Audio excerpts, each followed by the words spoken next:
నమస్తే ఉల్లా అందరికీ welcome back to RVC Telangana వంటలు. అందరు బాగున్నారు ఉల్లా, అందరు బాగుండాలి, అందులో మనం కూడా ఉండాలి.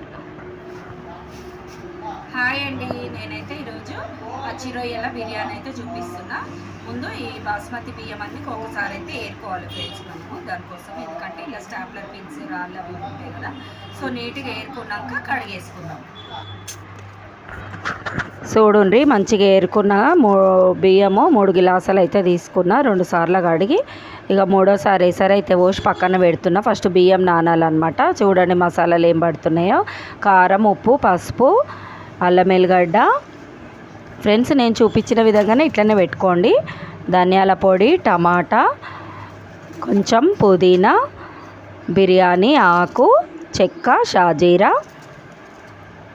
ఇట్లా మీరు రౌండ్గా ఒక ప్లేట్లో పెట్టుకున్నట్టయితే అన్నీ వరుసగా వేసేయచ్చు మనం టకటక. చూడండి, కొత్తిమీర, పుదీనా, ఒక చెక్క, నిమ్మకాయ, ఎంటీఆర్ వారి బిర్యానీ మసాలా అయితే తీసుకున్నాను నేను. తర్వాత ఫ్రైడ్ ఆనియన్స్, జీడిపప్పు,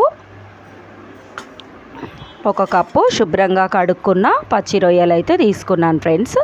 ఈరోజు బిర్యానీకి కావాల్సిన ఐటమ్స్ అయితే ఇవి. చూడండి, మసాలాలు కలుపుకోవడానికి ఇట్లా పెద్దది వెడల్పాటి బేసన్ గిన్నె తీసుకుంటే మన చెయ్యి అనేది మంచిగా మూవ్ అవుతుంది అనమాట. 1.5 చెంచాలు కారం తీసుకున్నాను, 1 చెంచాన్నర ఉప్పు, 1 చెంచా పసుపు.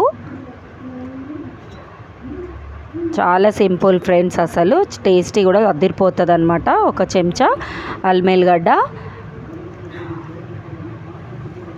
ఫ్రైడ్ ఆనియన్స్, జీడిపప్పు. అన్నీ మన ఇంట్లో ఉండే ఐటమ్స్తోనే చేసుకోవచ్చు ఫ్రెండ్స్. మనము చాలా బాగుంటుంది అనమాట, టేస్టీగా అప్పటిదప్పుడు చేసేసుకోవచ్చు 5 మినిట్స్లో. తర్వాత టమాటా ముక్కలు అయితే యాడ్ చేసిన నేను. కొత్తిమీర, పుదీనా కూడా చిన్నగా సుంచేసుకొని అందులో యాడ్ చేసేసుకోవాలన్నమాట. ఇవి వేయడం వలన మనకు టేస్టీ అనేది చాలా బాగుంటుంది. ప్లస్ బిర్యానీ, బగారా రైస్లో మటుకు షుడ్ అండ్ మస్ట్ అనమాట. ఈ కొత్తిమీర, పుదీనా అనేది కంపల్సరీ వేసుకోవాలా. తర్వాత నేను మసాలా పౌడర్ అయితే యాడ్ చేస్తున్నాను. బిర్యానీ మసాలా 1 చెంచా అంతా వేసుకున్నాను ఫ్రెండ్స్. ఒక స్పూను, 1.5 స్పూన్ వరకు అయితే వేసుకున్నాను. తర్వాత 1 చెక్క నిమ్మకాయ అయితే పిండుకుంటున్నాను అనమాట. ఇందులో పెరుగు అనేది అవసరం పడదు మనకు, ఎందుకంటే సాల్ట్, కారము, నిమ్మకాయ వేసాం కదా, వాటితోటి మంచిగా కలుస్తుంది అనమాట మసాలా అనేది. పెరుగు మనం చికెన్ బిర్యానీకి అయితే యూజ్ చేయొచ్చు. ఓకేనా? ఇవన్నీ వేసుకున్నాక చూడండి ఫ్రెండ్స్, నేను ఎట్లా కలుపుతున్నానో అదే విధంగా కలపాలి. మరి బాగా ప్రెషర్ వేసి కూడా కలపద్దు, మరి ఎక్కువ కారం అయిపోతుంది. లైట్గా ఇట్లా కలిపేసుకోవాలి. తర్వాత మనం శుభ్రం చేసుకున్న ప్రాన్స్ అయితే అందులో యాడ్ చేసుకోవాలి, పచ్చి రొయ్యలు. అవి వేసుకున్నాక కొంచెం మళ్ళీ 2 మినిట్స్ ఇట్లా కలిపి పక్కన అయితే పెట్టుకోవాలి ఫ్రెండ్స్. ఇది సెకండ్ ప్రాసెస్ అనమాట. ఫస్ట్ బియ్యం కడుక్కోవాలి, తర్వాత ఈ మసాలా కలిపి పెట్టుకోవాలన్నమాట. ఉప్పు, కారం అవన్నీ మసాలాలు రొయ్యలకైతే బాగా పట్టుకుంటే మనం తినేటప్పుడు టేస్టీగా ఉంటాయి అన్నమాట, చప్పగా ఉండకుండా. చూడండి, తర్వాత బగోన్లో నీళ్ళు అయితే తీసుకున్నాను. క్వాంటిటీ ఏముండదు ఫ్రెండ్స్, కొంచెం సగం బగోన్ అంతా తీసుకోవాలి. మనకు బియ్యం మసలడానికి సరిపోతే చాలు. తర్వాత ఉప్పు వేసుకున్నాను. స్పైసెస్ అన్నీ వేసుకోవాలి అందులో. షాజీరా, బిర్యానాకు అవన్నీ వేసుకొని వాటర్ మసలాక మనం నానబెట్టుకున్న బాస్మతి బియ్యం అయితే వేసేసుకోవాలి. వేసుకున్నాక హాఫ్ ఉడకాలి ఫ్రెండ్స్, 50% ఉడకాలి. తర్వాత సైడ్కి తీసుకోవాలి ఒక జల్లిగంటతోటి. ఆ రొయ్యల మసాలా అయితే నానింది మంచిగా. ఇదిగోండి, నూనె అయితే పోసుకున్నాను. నేను ఆనియన్స్ ఫ్రై చేసుకున్నా కదా, అదే ఆయిల్ అయితే తీసుకున్నాను. తీసుకొని 3 పచ్చిమిరపకాయలు వేసి అందులోనే మనం కలుపుకున్న రొయ్యల మిశ్రమం అయితే వేసి ధనియాల పొడి అయితే 1 చెంచా వేసిన ఫ్రెండ్స్. దానిపైన మనం ఉడికిచ్చిన రైస్ అయితే ఇట్లా పరుచుకోవాలన్నమాట. మంచిగా మొత్తం ఈవెన్గా పరిచేసినాక కొత్తిమీర, పుదీనా తరుగేసేసి తర్వాత నెయ్యి అనేది యాడ్ చేసి సాఫ్రాన్ కలర్ నేను పాలల్లో అయితే తీసుకున్నా ఫ్రెండ్స్. తర్వాత గోధుమ పిండి మనము ముందుగానే తడిపి పెట్టుకొని ఇట్లా మొత్తం అంచులకి పెట్టాలన్నమాట.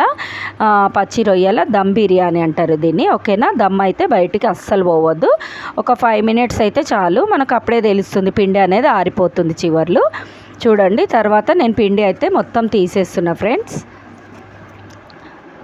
ప్లేట్లోకి అయితే వేసుకుంటున్నాను. అసలు చాలా బాగా అయింది. పూలు అన్నం అయితే ఎంత తేడా కూడా అస్సలు కాలేదు. వాటర్ ఎక్కువ కాలే, తక్కువ కాలే, చాలా బాగా వచ్చిందనమాట.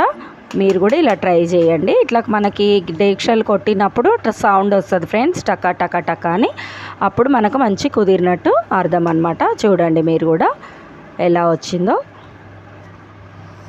ఫ్రెండ్స్ చూడండి, స్పైసీ వేడి ఘాటైన పచ్చి రొయ్యల బిర్యానీ అయితే రెడీ. నేను తినేసి టేస్ట్ అయితే చూపిస్తాను, ఓకేనా?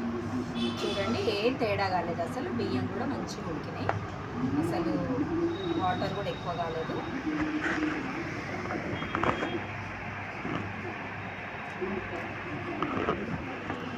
చాలా అంటే చాలా బాగుంది.